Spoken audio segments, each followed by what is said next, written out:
Oh.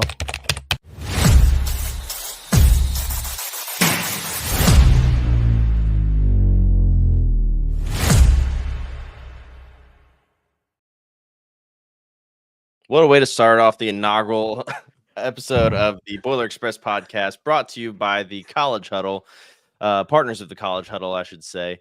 How's it going, everybody? It's been a while. We've had a couple busy few weeks.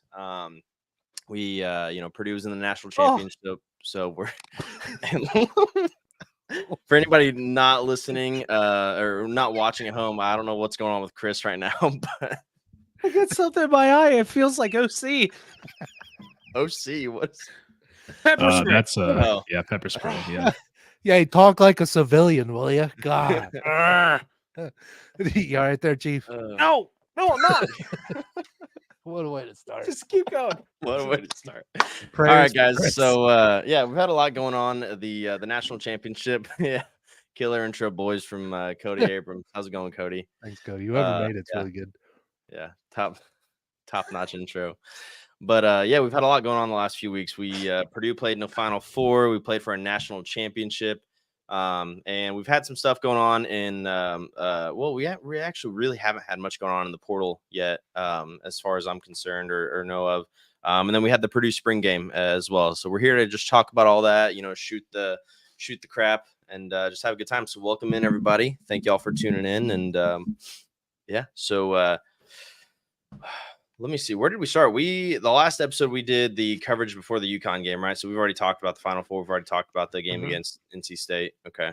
Yeah. No, we had the last episode we talked about, we met with the gentleman from the NC State podcast, but we've already covered that game and everything. Well, no, Russ and I did like a 10-minute podcast before we ended it. Yeah, that's right. Yeah, we're so discombobulated. We don't even know what's going on. Amateur hour. This is what happens when we take time off. Jesus Christ. Yeah. What are we gonna do, Chris? Are you okay? First and foremost. UConn. No, now I'm choking, laughing. No, I made this comment, and I don't know if you guys felt this way or not. I said that watching the national championship game, I still haven't even processed it because there was just so much emotion and just raw emotion behind us getting to the Final Four, that the national championship game, like beating NC State and then making it to the national championship, just felt like two games to me. And I'm not saying that as like being arrogant. I'm not saying that as like, whatever, it's just another game. Like literally, I was so like focused on the Final Four that like I didn't process at all. Like, holy crap, Purdue's playing in a national title game. Like I watched the pregame coverage. I saw all the logos. I saw everything in Phoenix that had Purdue all over it. But it just didn't feel real to me. What did you guys think? I had the exact same experience, Damon. My entire life. Sorry, Dylan, I know I cut you off here. No, it's fine. I'm used to it. Whatever. My entire life, I've always felt like if Purdue got to a Final Four, like it would feel majestic, right? It would feel different. Yeah. And you're right. It just felt like another game. It didn't have this majesty that I can't think of a better word. It didn't have this. I felt more mysticism. emotion getting into the Final Four than I did the national title game. Yeah, I think the Sweet 16 and the Elite Eight for me were more like there was a lot, because I don't know, like I feel like Purdue had a lot to lose by slipping in the Sweet 16 or Elite Eight again. We were playing with house money in the Final Four because nobody thought we'd get there.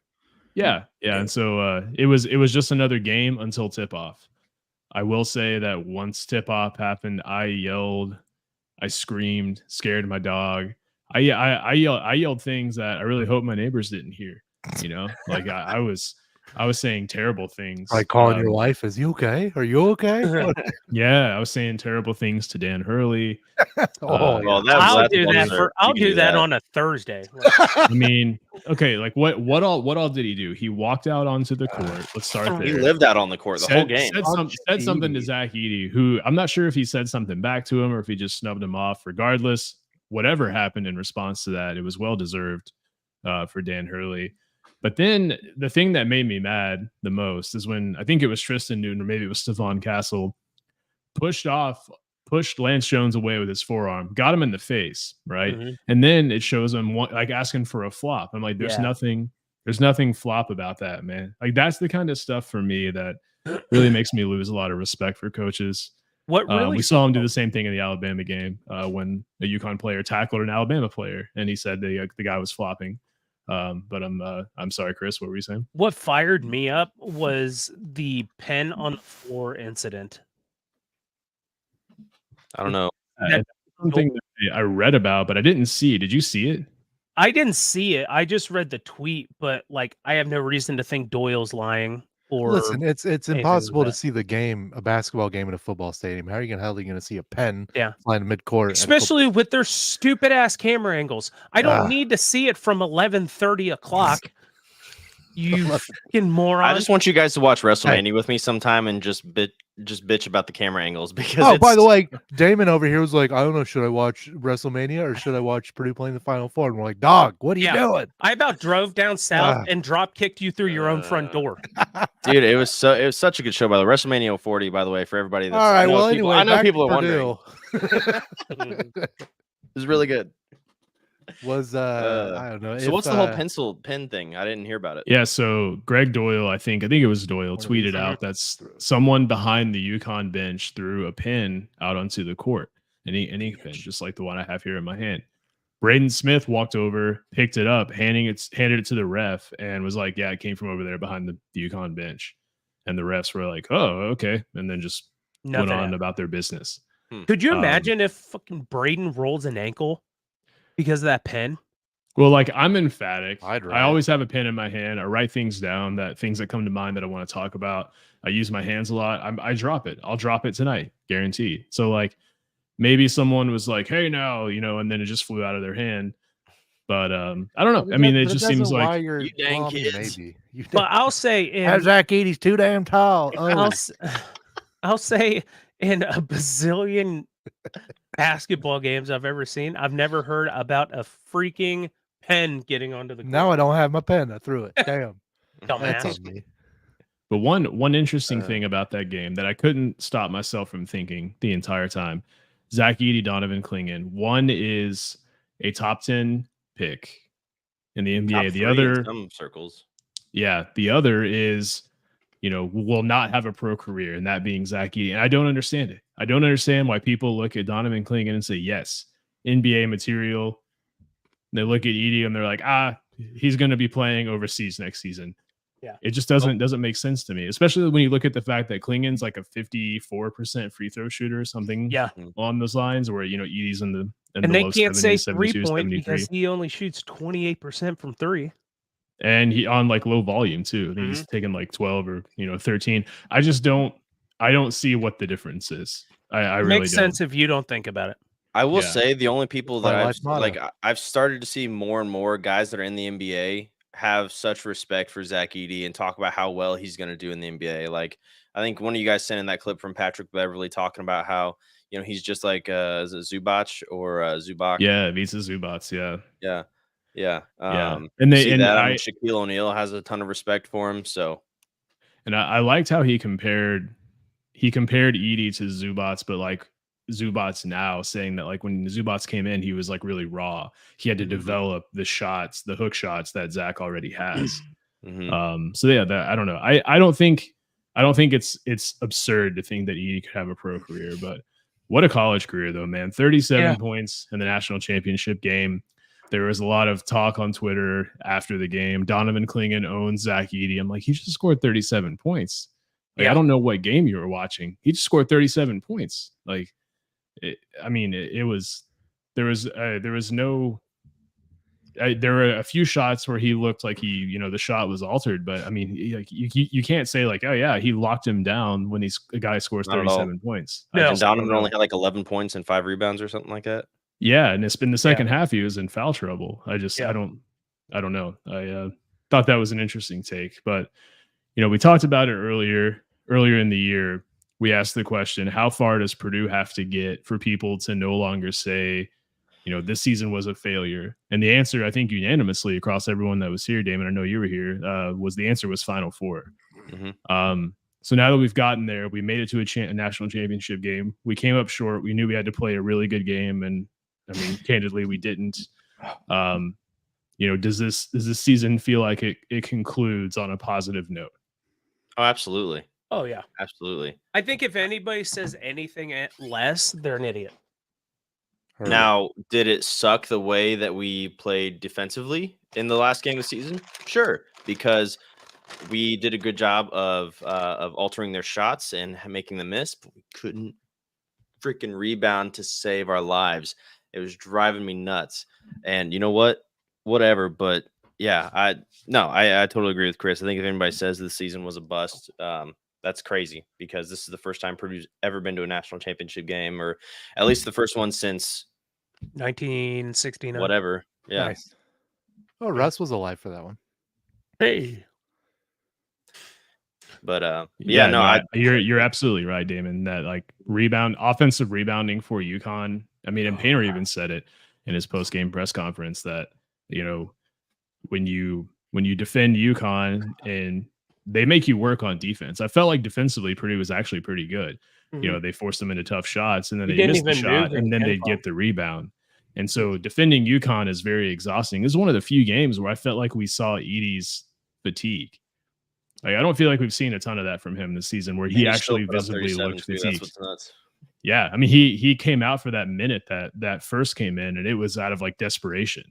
I mean, he traveled in that final possession before he came out, and he just looked like he had no energy, because guarding UConn, I mean, they run a complex offense, and they were really making a move. And when you have to do that 2-3 times in a row because they're giving up so many offensive rebounds, it's just going to wear you out. And it, you know, looking at the numbers, I mean, UConn only played 1, 2, 3, 4, 5, 6, 7, 8 guys. But man, it felt like they played 12. I mean, it just felt like they were just cycling in new guys over and over again, and the drop off was very minimal. But they just played a really good game. You know, it wasn't Purdue's night. Weren't hitting threes, weren't taking threes. But that's how you know we've never been here before, is because, and I know Twitter was probably a cesspool during the game, but a lot of people were just like, well, I'm just happy to be here. Like, this was a great experience. Like, love that we were in the national championship game. But are you at all surprised by that, given the historic negativity from our fan base? Yes. I honestly am. I think that, you know, had Purdue lost in the Elite Eight, it would have been chaos, you know, and then, but it's like at some point you have to flip your mindset and say, okay, well, like, we've come this far. This has been a really good season. And I honestly expected there to be a very negative crowd, but I was happy to see there wasn't. There wasn't. It definitely seemed like the fan base also acknowledged that the monkey is off Painter's back now. Yeah, I think that Final Four is so cathartic for so many people.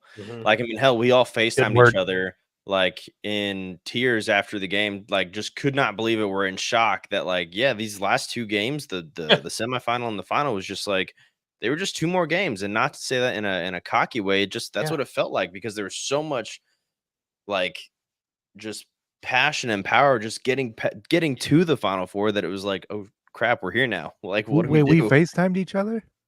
No. Was I? We invited? did. When You they did made- not. Yeah.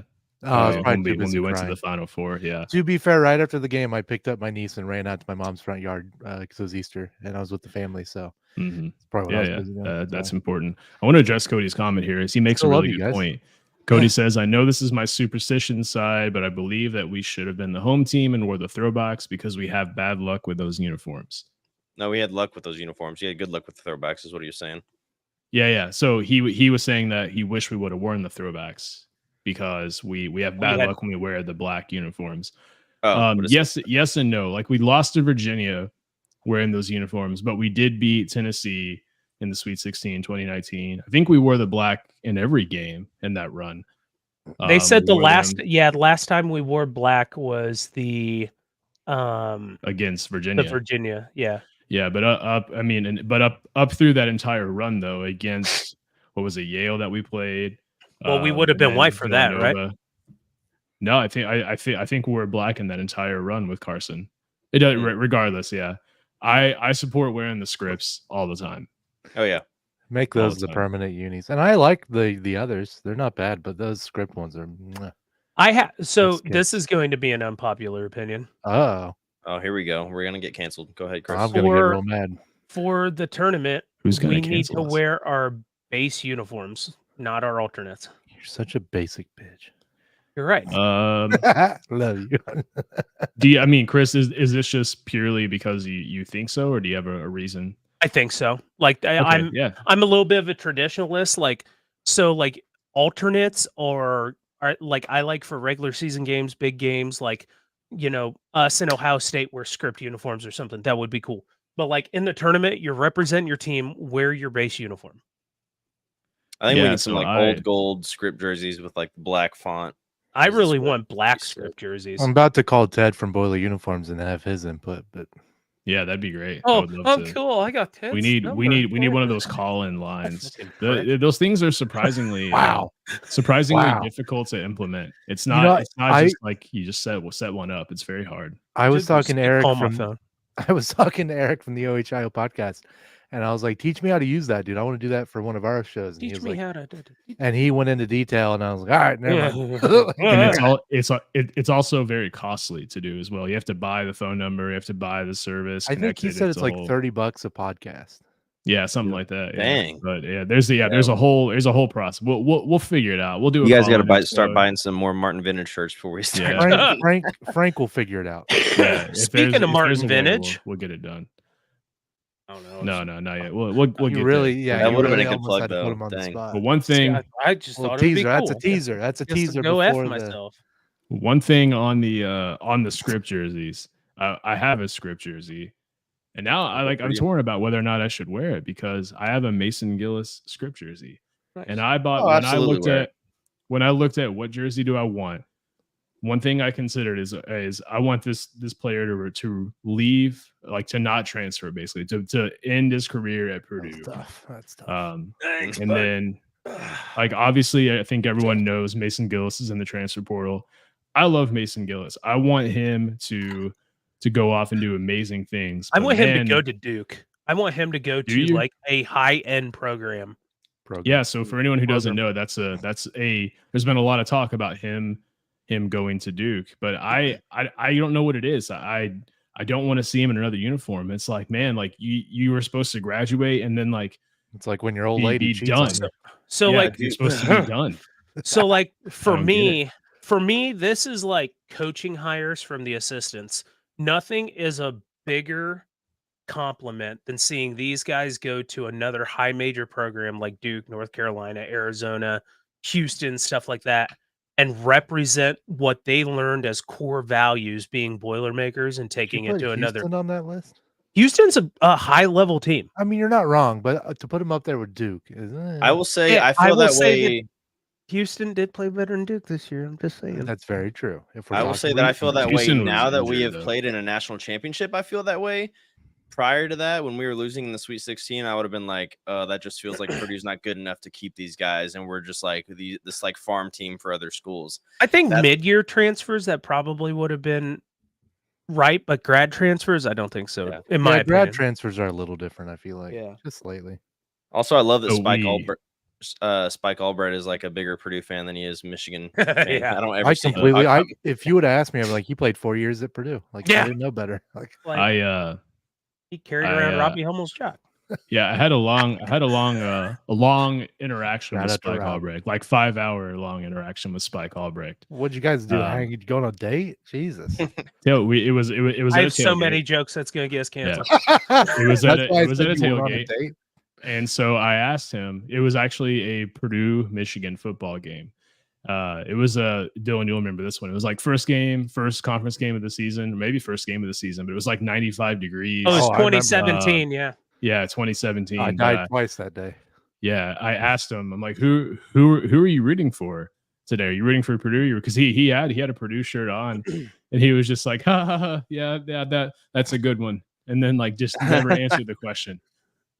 So they either okay, so you sat it either way. 5 hours, but your interaction was like 5 seconds. Oh no, that was like as we were walking to Ross. Oh, gotcha. We tailgated together for for quite a long time. I didn't want to ask him for his number. Do we pay Frank to be on the show? I mean, he's pretty cool guy. Frankie Big Time, they call him. Also, I see on this on our post about where does Mason land, I see the Boiler Express logo on there. So Mason, if you do want to play on our 3v3 church league team, you're more than welcome to. Russ will get kicked out of almost every game, so we need some backup. Imagine, dude, I went and shot hoops for the first time yesterday. I about died. I'm so out of shape. God, it's terrible. Oh my God. I even took a video to be like, I wonder what my jumper. I was like, that's never gonna see the light of day. Like that. Never. So there's a comment here from Cody saying, I say that Gillis goes to the Evil Irish where he can stay close to his family. That's another destination that's been talked about quite a bit, the connection that he has with Shrewsbury. And so for anyone who doesn't know, Ethan Wharton's also in the portal. There's been a lot of talk of both of them going to Notre Dame.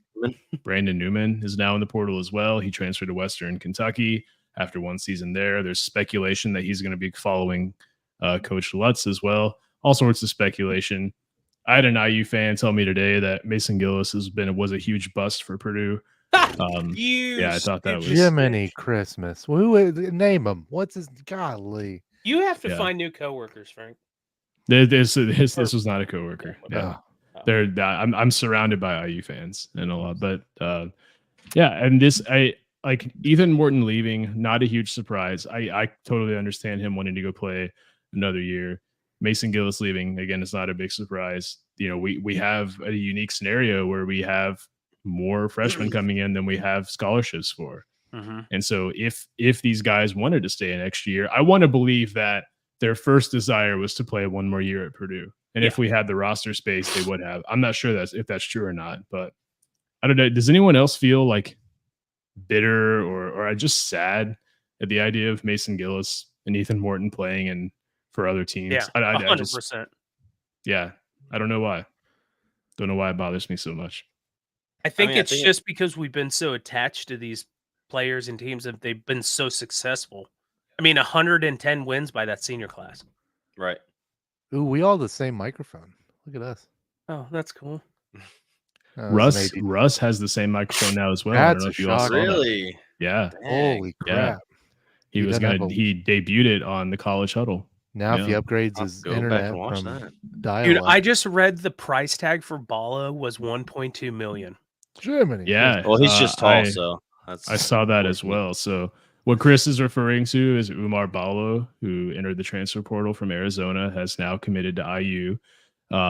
According to IU fans, if Twitter is any indication, you can go ahead and just pencil them in as a Final Four team for next season. Those nerds. My favorite tweet was the one where they were adding up all the players' points per game and saying, like, well, if you add them all up from last season on other teams, mind you, we're a 75 point per game team out of the gate. I'm like, I don't think basketball works that way, man. You can't just that math don't math, brother.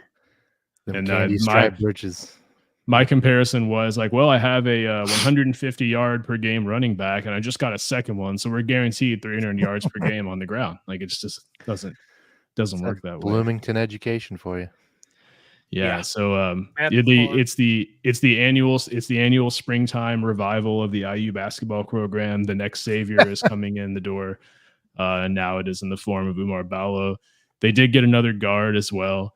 And I'm not making fun of IU. I am. Yep. I'm making fun of their fans who, like, we see this every year. We see this revival. 2 weeks ago, they IU's wanted back, and they're like Cowboys fans. Oh, Damon, what do you have to say about that? Damon, your thoughts? How about them Cowboys? Is Mike Woodson like Dak Prescott? Question mark. Don't do like that. Come on now. It's He's like Jerry Jones. Yeah, that's our headline for YouTube. No, but kind of what Cody said here. Yeah. I want to talk about Cody's comment. He will be a bust because he's going to get a stop by a ginger iceberg. Berg is spelled B-E-R-G. I love it. Yeah, I like that. Yeah. Isn't that how you spell iceberg? I think it is how you spell iceberg, Frank. Oh, is it? Okay. What the English Batman? Frank's a numbers guy, strictly a numbers. But that's a Will Berg reference. Has to be a Will Berg reference. I will give. Go ahead. No, go ahead. I've talked a lot. No, I remember at a football game once, Dowd from Boiled Sports. We saw Will Berg, and he's like, "That kid's gonna be something." So I always like whenever Will Berg comes up, I gotta give Dowd a little credit for So what out. is he a sophomore this year? Believe so. Redshirt. Yeah, he'll be a sophomore? redshirt sophomore. Yeah. So he's got 3 years in the system. I think that he's going to launch onto the scene next season. What makes you guys say that? Because I want to be there with you, but what makes you say that other than his experience with the team? I don't have an opinion on Berg yet. And I know there's been a lot of people saying like, oh, Berg's going to transfer. First is going to transfer. It sounds like First wants to graduate from Purdue, which if that's the case, good for him. I applaud that. But I think that like I said, I don't really have an opinion. I haven't seen enough of him. I've seen footage of him in practice. I've seen footage of him hitting a lot, or 7 or 8 threes in a row. Two words. Coach Brantley. Agreed. I mean, Brantley does have a proven track record of developing really, really good big men and versatile big men too. I mean, we saw AJ Hammonds step out and shoot the last year of his career. Isaac Haas was a force to be reckoned with. Caleb Swanigan. I feel bad for Berg and every other center that's going to come now into this program after this, because Zach Edey, you're coming in after Zach Edey. That bar's, if you're not averaging like 15 and 10, people are bust.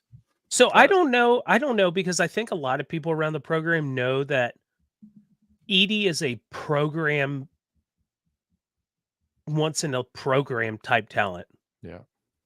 He is what Rick Mount was in the 60s. He is what Big Dog was in the 90s. He's once in a generation type talent. That I think, I honestly think that folks will be kind of like, oh, we're back to normal with a guy with a down low guy who gets 15 and 10. And I think like that's going to be a hard transition, I think, for some people. Because do you guys remember back when we started this podcast, we had Joe Jackson on here, who's now part of Boilers in the Stands. He was a terrific guest. And it was right before Purdue played Marquette. So this would have been right after we lost Jaden Ivey, right after we lost Trevion Williams. And just all of us were saying, right? Yeah, just before PK. I think it was the 3rd game of the season. Marquette was coming into Mackey. We didn't know what Zach Edey was going to become. And no, we went to Marquette. Yeah, we did. No, Marquette came to Mackey. No. Mm-hmm.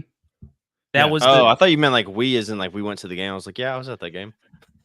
No, Thank you, Nick. Marquette came into Mackey. I'm looking at it right here. CBBanalytics.com.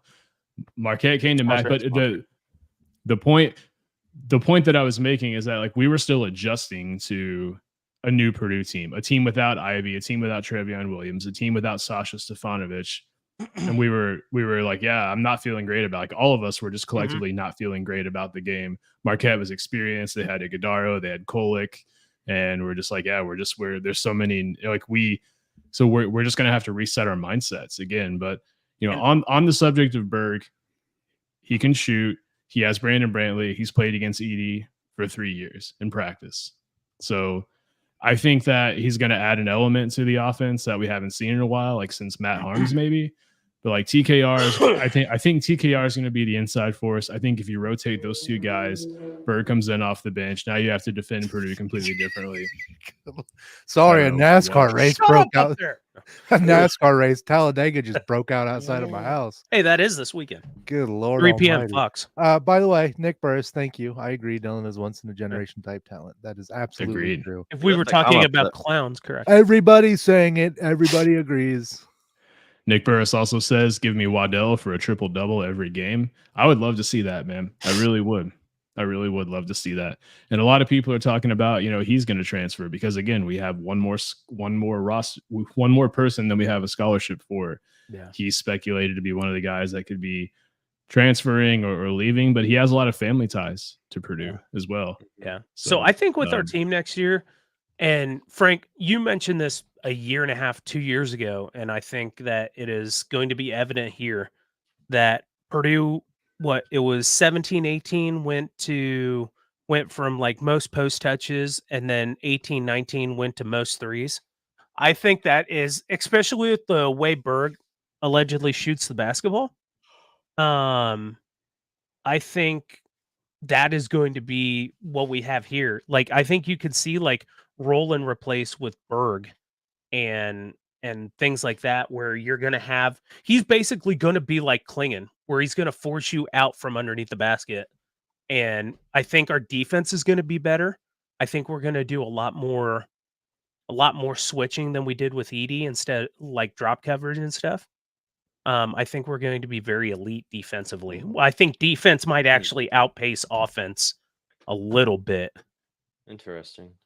Yeah, there's all sorts. I mean, and which freshmen are going to come in and make it? Do we still have more players leaving?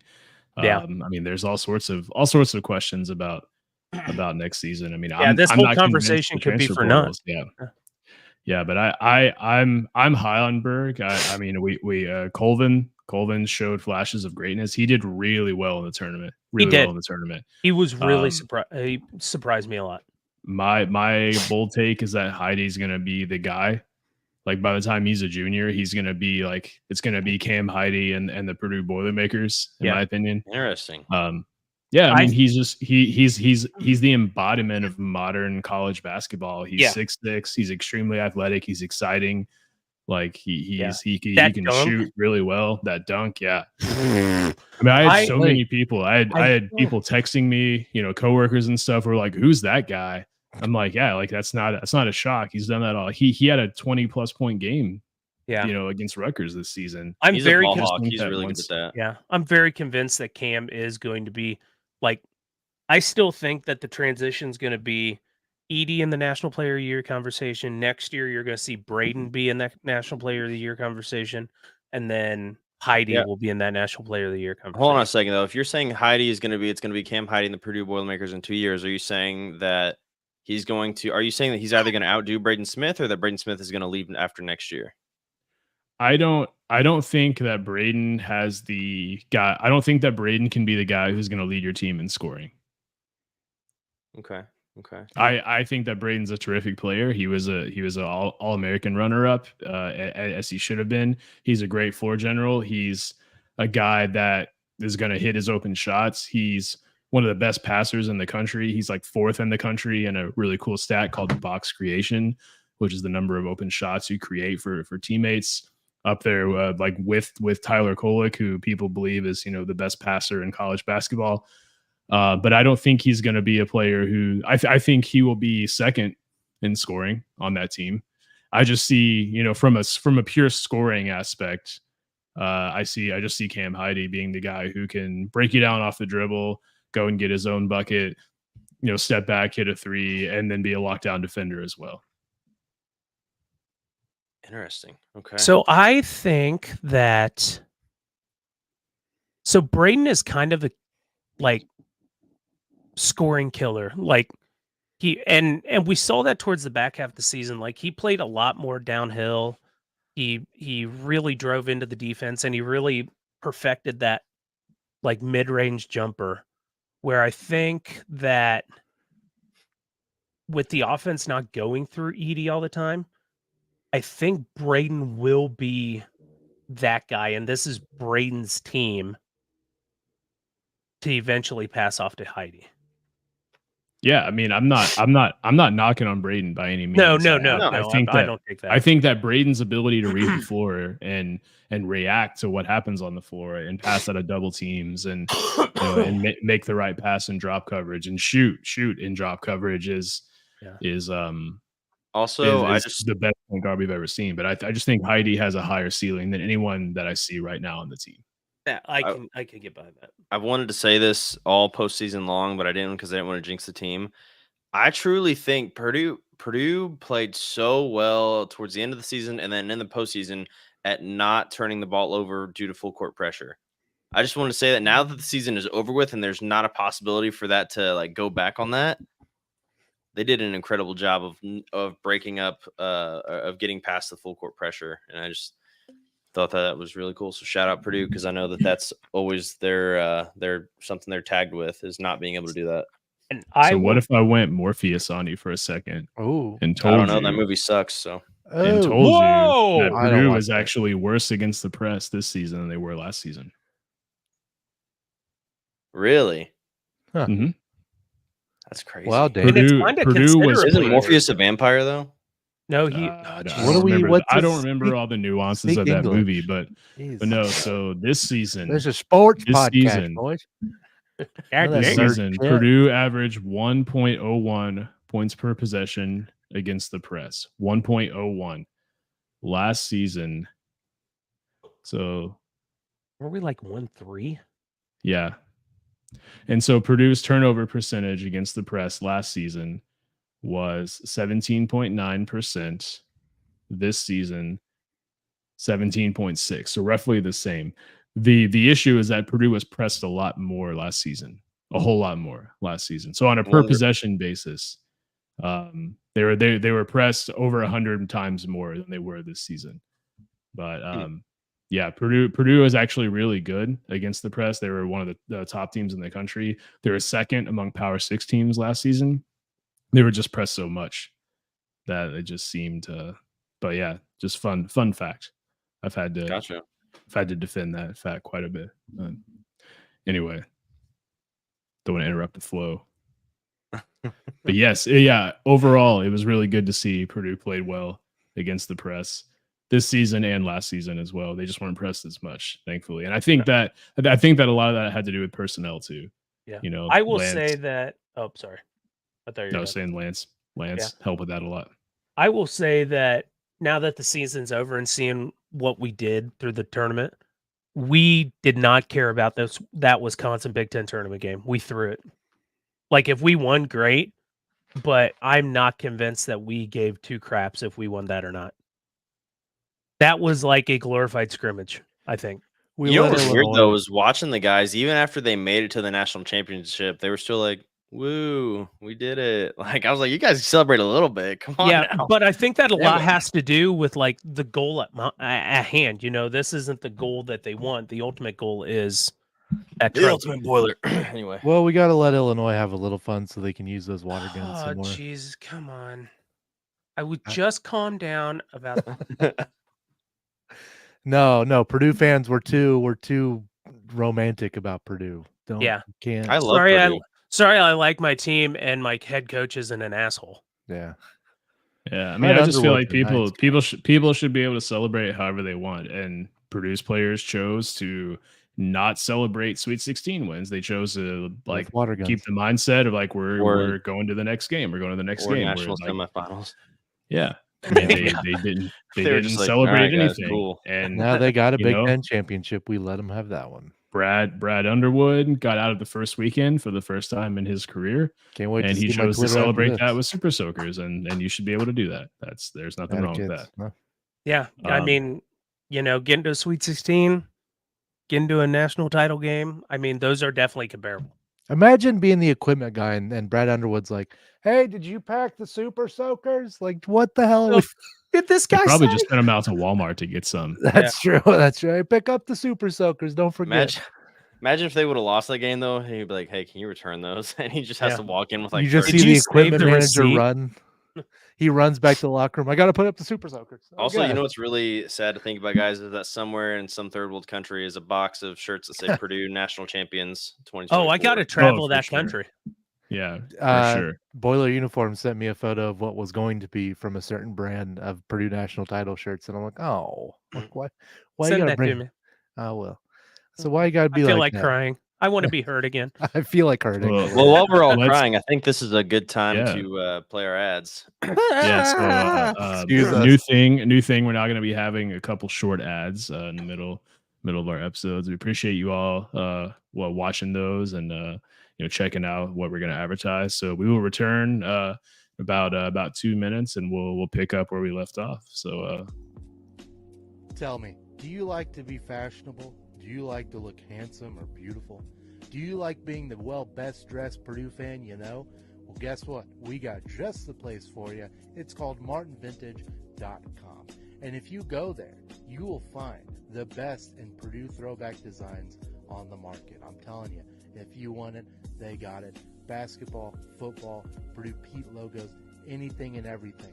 And if you go to martinvintage.com and use code BXB at checkout, they'll throw you 10% off your order. Now that's a great deal if you ask me. Tell them that we sent you, and they'll say, hey, you have slightly above average taste in podcasts, here's 10%, because they're friends of the program, and we can't thank them enough. Again, martinvintage.com, use code BXB at checkout for 10% off. Spoiler up. Attention all college basketball enthusiasts. Are you tired of just watching the game and ready to dive deeper into the stats and strategies that make college basketball so thrilling? Introducing CBBAnalytics.com, your ultimate destination for college basketball analytics. With CBBAnalytics.com, you'll have access to the stats and insights that you need to take your love for the game to the next level. From shooting percentages to player efficiency ratings, CBBAnalytics.com has it all. Get detailed player profiles, in-depth team analysis, player and team shot charts, and even in-game trends available all at your fingertips. Do you want to know how well Purdue shoots above the break threes with 10 or fewer seconds left on the shot clock? CBB Analytics has you covered. You want to see how different lineups perform in different situations? CBBAnalytics.com has you covered. You can get a free tier subscription, which allows you to see stats for just one team. But if you truly want to elevate your game knowledge, be sure to check out the Pro Tier subscription, which allows access to all 362 Division I teams. One of our favorite features is the in-game streaming system, which displays real-time stats, analytics, and even shot charts during live games. If you're ready to expand your basketball knowledge, check out cbbanalytics.com today.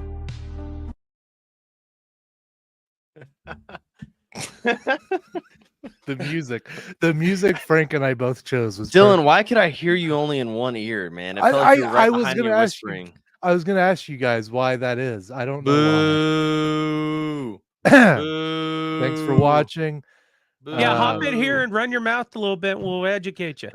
We'll learn you something. As they're saying, like we're the favorite. Thank you, Cody. Thank you. And that music. So I made that music with AI. You know, I just put like 9. Yeah, I just put in the AI prompt like 90s MIDI vaporwave, and it just like did not disappoint at all. I wish you could play the sample intro songs that you had made the other day. Those were awesome, especially like the Southern Gospel one. That was probably my favorite. Yeah. Wrong website. Lord Almighty. CBB Analytics been a great partner to us, as has Martin Vintage, as has Cincy Blitzboards. Yeah, I still need to make one for Cincy Blitzboards. They get it. I love them. Nick Burris, comment here. You boys see that I got my piece of Mackie signed. I did see that, Nick. Appreciate you sending me that picture. Did you go steal a chip of brick off the side? What do we? No, it was a piece of the court. A rebuild when they redid some of the seats. The company he worked for was there, and he was able to get a chunk. Ain't that some shit? Good for you, Nick. I thought he just took a chisel and a hammer and went out. Hey, I got keys. I mean, you got keys to Mackie? Oh, that's right. Keys. You're of the law. I forgot. Next time I'm in town, we're gonna use those keys. I will say though, I was looking at all the t-shirts on Martin Vintage. I want to get me one of those Cradle of Astronauts shirts. Those look sweet. Yeah, like a little patch right there. Those are awesome. I can't get over Chris's little what your little jingle there after. That was slick. So we've touched on this a little bit. Imagine that's who we get a cease and desist from. Of all places. You were saying though, Frank. Come on. I would say no. We've touched on this a little bit, but you know, what do you all see being our biggest problem next season, basketball wise? And what do you see? What do you see being our biggest strength? And I know it's way too early to realistically have this conversation, but it's fun to talk about a little I think bit. you're just going to see it's just going to be like a completely new offense. So I think it's just going to be getting that into a rhythm because it's not going to be ran through one person anymore. I think it's going to be, and not that it was all year this year either, but obviously Zach Edey is the central piece. You know, Matt Painter said plenty of times it goes straight to him. And if he wants to kick it out, you know, he kicks it out. But so just seeing how that goes and what that looks like, because there's so many new people coming in, like Cannon Catchings. It's like, what's his playing time going to look like? What's Braden Smith? Are we going to be running plays for him to get open shots more? Like Fletcher Lawyer. What? Just lots of pieces to put together, and a lot of familiar pieces, but also a lot of new faces too. So, yeah, I just have no clue what the offense is going to look like next year. Yeah, like I think it may sort of resemble what we saw in the last year from Ivy. You had the dynamic guard, you had the bigs, and those being Travion and Edey, and you just saw a mix of different approaches. And like I think that Painter has gotten a lot of credit in the past for being a really good offensive mind. That's kind of gone away a little bit in the last couple of years. And not that he's not a good offensive mind, just the credit piece. Because when you just have Zach Edey, it makes sense to just throw him the ball, and sometimes there's a lot of beauty in that, and the way that he did that, and you running guys off of cuts to get him in a one-on-one scenario, and making teams defend two actions at once. But sometimes it was like, all right, broken play, throw the ball to Zach. I mean, it was just like, but like when you have someone like him, it's the best way to play. But I think that we're gonna have, like you said, a really different offense, and I think that it's just gonna be all sorts of different actions and difficult things to defend. But I know Russ has said it. I'm really high on what Trey Kaufman-Renn can do. We've seen him take over a game when Zach Edey was out with foul trouble multiple times this season. Came in, took over the game. The Utah State game comes to mind where he just took over. Yeah, he's a really good player.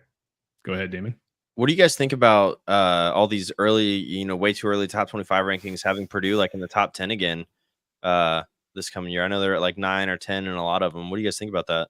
I think that, to me, shows that Purdue and Painter are finally getting the respect they deserve. Okay. I think that because you look at teams, who'd I see? Like Duke, number 1. Why? Like, because we're getting Ethan, or not Ethan, Mason. They're getting Mason. But again, it's because of the respect they get, and I think we finally might have creeped in to finally getting that respect. Well, I've already seen a bracket for next year. Like I did too, and Purdue's, I saw Purdue's a 3 seed. No, I saw us as a 1. I saw Purdue as a That's insane. 3. What madness! What mad human is going to put together a bracket this early? Good Lord! I mean, they put together John Rothstein probably. They're probably still more accurate than Lenardi. Yeah, they put people start putting out brackets in December, and I remember seeing Wisconsin as a 2 seed. Yeah, in a lot of those brackets. So did you just pull an RKO? Silly. Yeah, nice. Yeah, it's really really silly. But yeah, I think that Damon, I think the weakness aspect is going to be how do we get all these new faces minutes? How do we who redshirts, who doesn't? Like I could see that Raleigh Burgess. I could see that Raleigh Burgess guy redshirting. I think Daniel Jacobson. I think he's going to play some minutes behind. I know it's TKR and Wilberg, but I could genuinely see Daniel Jacobson playing some minutes. I've watched a lot of his highlights, and of course, highlights are highlights for a reason. But I really like his game. To me, he seems like a more athletic Zach Edey. He definitely needs to put on the weight but really like watching him play. But if I had to guess, it's probably going to be probably that CJ Cox kid and Raleigh Burgess off the top of my head of like 2 red shirts for next year. Yeah, we want to lump Jack Benter in there as well, probably. Oh yeah. I've seen him play in person. Saw him play an entire game, and he's going to be a really really good player. His passing. Like I went to see him for his shooting, and I left being most impressed with his passing. Like I did see him hit 2 shots from a midcourt logo, which is pretty crazy in a high school game. Like just dribble the ball across the court and like chucked up a shot that went in. I think he was 2 for 3 on like logo shots in the game, but his passing was crazy. And like he does have pretty good size, But I think that he'll probably be a redshirt guy. But I see him being a better, more athletic Ryan Klein. in my Were you at the game where didn't he shatter a backboard in a game like last year or the year before? Yeah, it was 2 games after that game was the game I saw him play. Yeah, because people were talking about it. They're like, he broke a backboard. Like it was people were whispering about it during the game. But yeah, I think he won a state championship this year. I think he's the guy that people aren't talking about enough. I think his time horizon is much longer, but he has that trajectory is there for him as well. But yeah, I mean, like Jakari Harris, I think he'll come in. He'll probably make an impact. I don't think it's crazy to say Cannon Catchings will have an impact.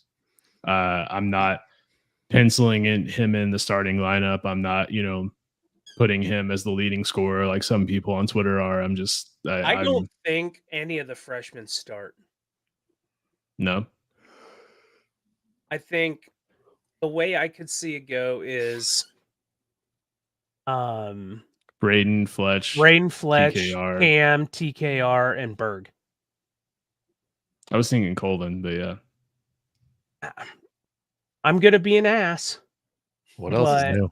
Yeah, but I don't know if Colvin has done enough to show me that he should start next year. He played a national championship game.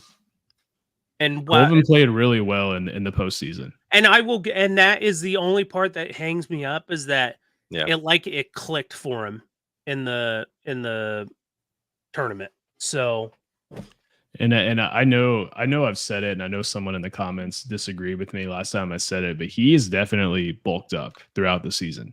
Like someone in the comments were like, no, that was his confidence that you're seeing, not his physical size. And I was like, no, I'm pretty sure it was his physical size. But he's been hitting 4 dining court. Yeah, and lifting a lot of weights. But go back and lifting weights. Because I saw him play in the game against Xavier at Mackey, and I have video from that game, and I go back and I look at it.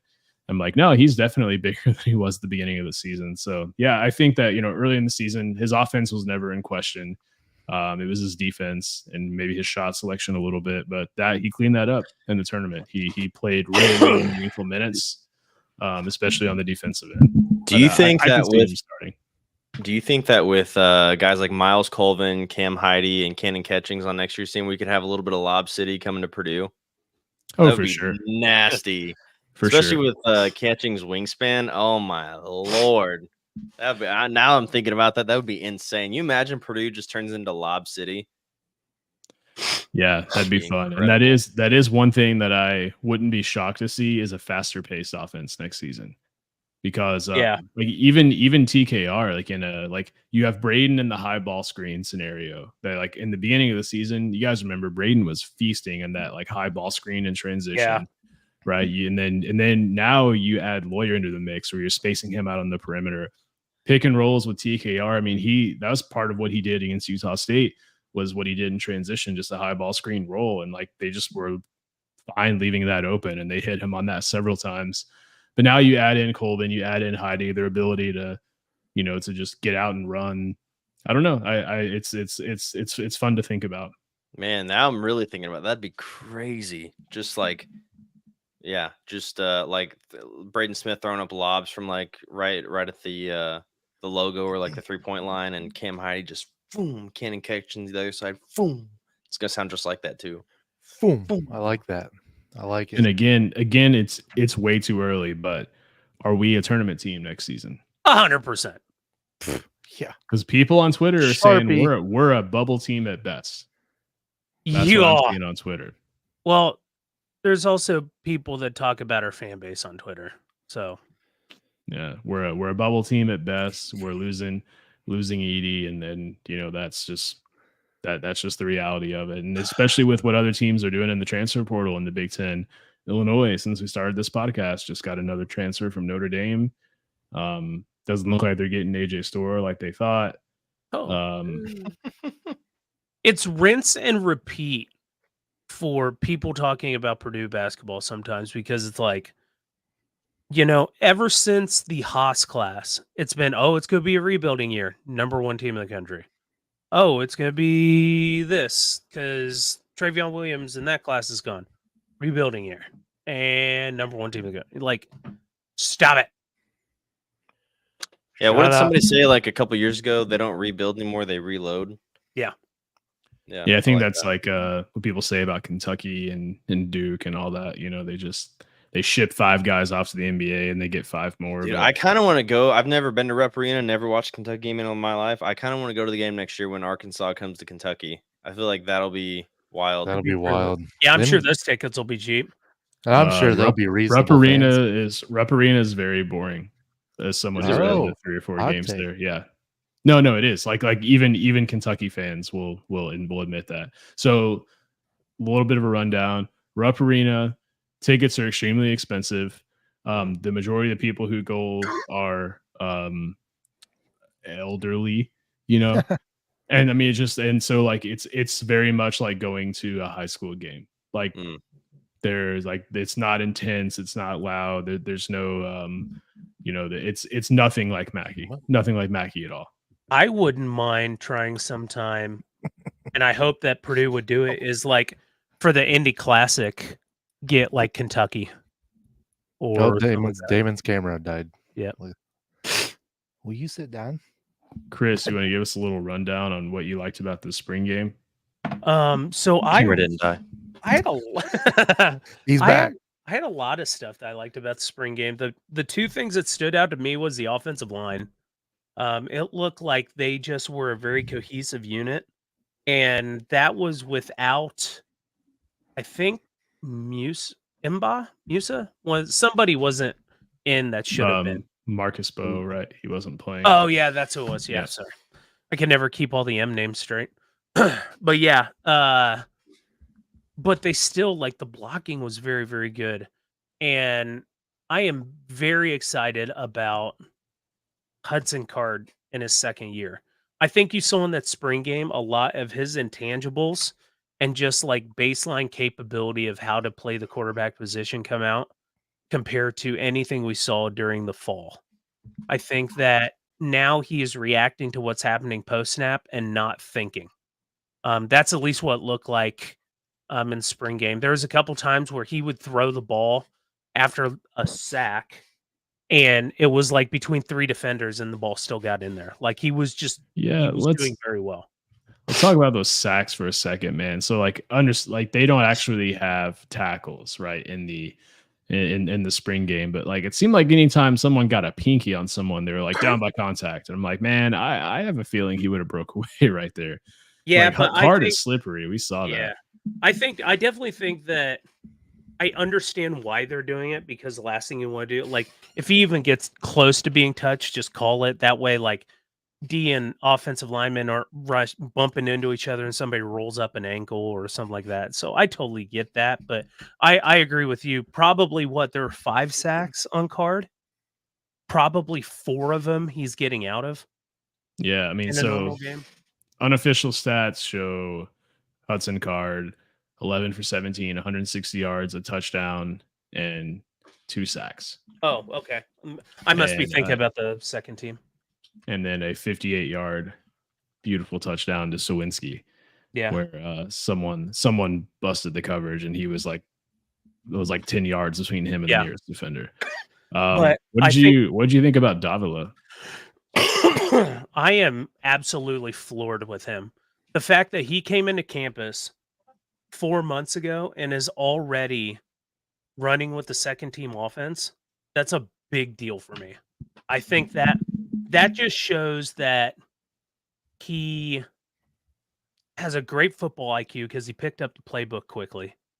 And then that he is confident enough in his abilities, because he's actually, like, if you watch him, there's times he's like moving a running back to a different side and this and that, blah, blah, blah. And that was really impressive. And speaking about moving running backs, the thing that I was really impressed with is the running back blitz pickup. And we saw that early and often in the spring game. You know, Mock could be cutting across to pick up a blitzing end or something like that. Really I feel like who was it? Jaheim Merriweather struggled with that, but he was also blocking Karlaftis. But there were 2 plays in a row where Yanni was just like, good morning. I'm here. So there's obviously a probably size and experience discrepancy there. I know you said like, so I did watch like the first half. We talked about Kydron Jenkins playing more of a like middle back position. Is that? Yeah. How do you think he looked there? I think he looked good. I think that Kydron Jenkins just has a very good nose for the football. So getting his hand out of the dirt where offense can't scheme to just run away from him, and now they have to deal with him all the time is really huge. And not only that, but it opens up the possibility for other guys to make plays because Kydron, wherever he goes to the right, he's going to suck in offensive players to be able to block him. He goes to the left, he's going to do the same thing. But at the end of the day, third down passing situations, he's going to have his hand in the dirt rushing upfield. Yeah. So I really like the move. I think that was a very smart move by the coaching staff. And his body fits that position a little better. It's always hard for me to just get any sort of feel for a team. With the spring game, you know, because it's like, well, like you know, if it's a low scoring game, it's like, is the offense bad or is the defense good? Like it's hard to. I've actually taken it to a point where I treat it like NFL preseason games. I start looking for specific players on each series to see what they do and how they do. I'm excited to see Will Helt this year. I think he's gonna have a good year. Yeah, he did have an interception, which is pretty cool to see. And I am very excited about our Georgia transfers. I talked about this on the college huddle. Nyland Green and CJ Madden, all four of them bring college national CFP experience, right? They've all got national title rings. They know what it takes to get it done. But the capabilities, Nyland Green reminds me a lot of, was it Weatherspoon at Illinois? At Illinois, yeah. He's that very physical, in your face, can get handsy without getting penalties. The stereotypical cornerback of a Ryan Walters system. And I think that is just going to be huge. And then the two wide receivers that came over are also going to be just studs. And then got brought up in the comment, talk about Thieneman. Thieneman's just a monster. He's the 50th now All-American to play at Purdue. And I think that he is going to continue to ride that wave into this season and into his junior season. Oh, he's a sophomore, right? Which is crazy. Yeah. I mean this season and then his junior season. Gotcha. Yeah, I'm excited. I don't know, like, I don't mean this in don't hear what it sounds like when I say this, but I don't know why I get so excited about football every year, because and not because like it's so bad or anything, but like I just love football, and it's just so much fun. Like I was just thinking about how fun the atmosphere is going to be for that Notre Dame game at home. That's going to be off the charts. I think that's going to be a really, really fun game.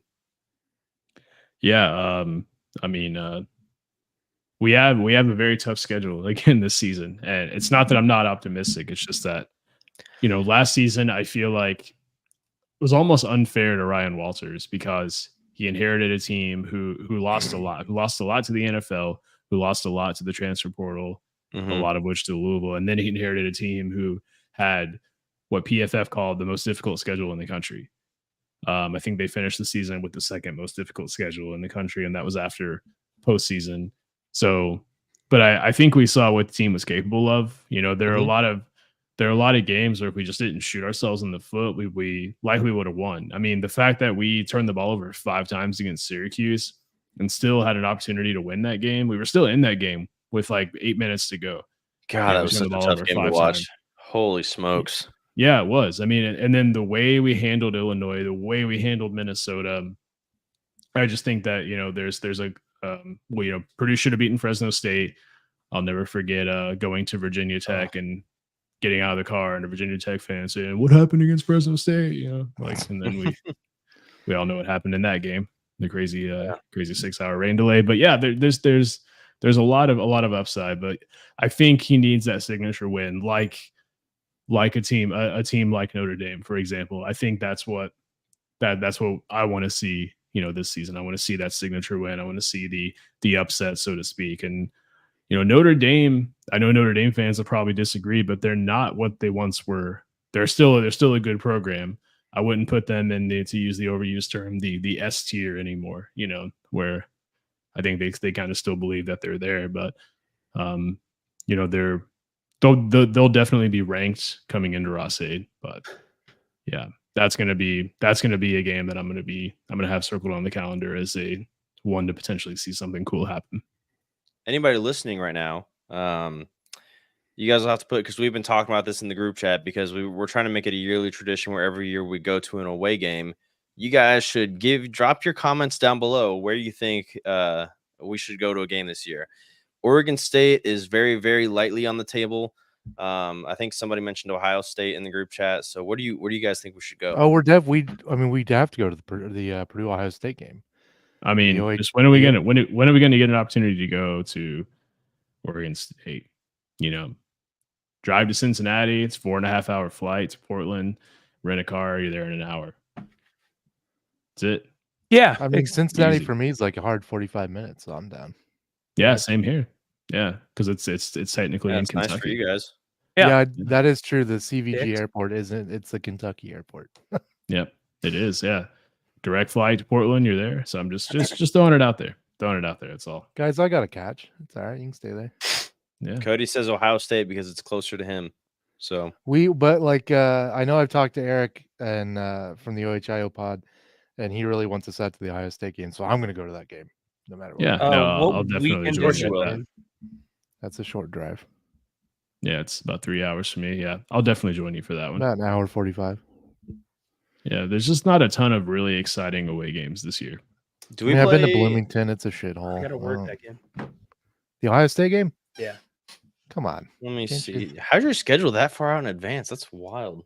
I know everything in December from the year before because we get set our schedule because it's a rotating schedule. Nice. Let's see. Purdue football. All right. On that note, you don't even know the schedule. What a podcast. No, I'm just kidding. What are you leaving, Chris? That was really funny, Dylan. It was a good joke. Thank you. Everyone laughed. I heard it. Everyone in the comments. No, we should probably wrap up because we're kind of slowing down in the train. We're over the hour mark. But yeah, we're talking. Comment on this on YouTube. Let us know where you think we should go. And Cody, I am not calling a Big Ten championship. Now with no divisions, it's a pain in the balls. All right, Frank, you talked a second ago about what's going to be. You want to see a defining win, like a big signature win. Oregon, Purdue at Wisconsin. Oh, I thought you were going to say Indiana State. I'm saying Oregon. Beat the proverbial foe of Wisconsin. No need to call them pervs. Welcome the Dukes. Yeah, I mean, Wisconsin's not a rival, so to speak, but they're just a pain. Like we just can't beat them forever. Yeah, 20 years. That's another game that had we played our best, we probably would have won convincingly. That would be. Is that at Purdue? No, it's at Wisconsin. Yeah, it'll be at Camp Randall. Which, like 2 years ago, when Chris and I went to Camp Randall, that was a game that we got down 21-0, and then we won the game from that point forward. Yeah. Had we not spotted them, nice moral victory there. Yeah. Right. Yeah. All right, guys. We'll go ahead and. Sorry, go ahead, Frank. I said that was not AOC's best game. Yeah, but we'll go ahead and wrap it up here. I don't have Russ to interrupt me and say he's got one more thing to say. So, Bowler up, everybody. It was a great basketball season. I'm excited to see how the team turns out next year. Heard from Rayfeld Davis that Braden Smith is already in the gym again working out. Oh yeah, but you can't say that, otherwise it's everybody else has been doing that. And then we yell at them. I guess Russ is still here. Hey, look who's here. The man, the myth, the legend, JR. Love you, JR. You're kind of our boss now, so love you. I will still tell you to get bent. Shout out to the College Huddle. It's a great program. Go check them out. Yeah. We are super excited. I don't think we've actually formally announced that we're a part of the College Huddle, have we? We are, and it's like fantastic. on Twitter and stuff, but not on the podcast. Every conference you can think of, they've got it. We've They got have it. 75 teams right now. I think we're like 70, 75. Yeah, I don't know. I've lost count. Chris has been counting each one. I'm just making the damn Discords. It's great, man. The college huddle is really fun, and it's from where we came from.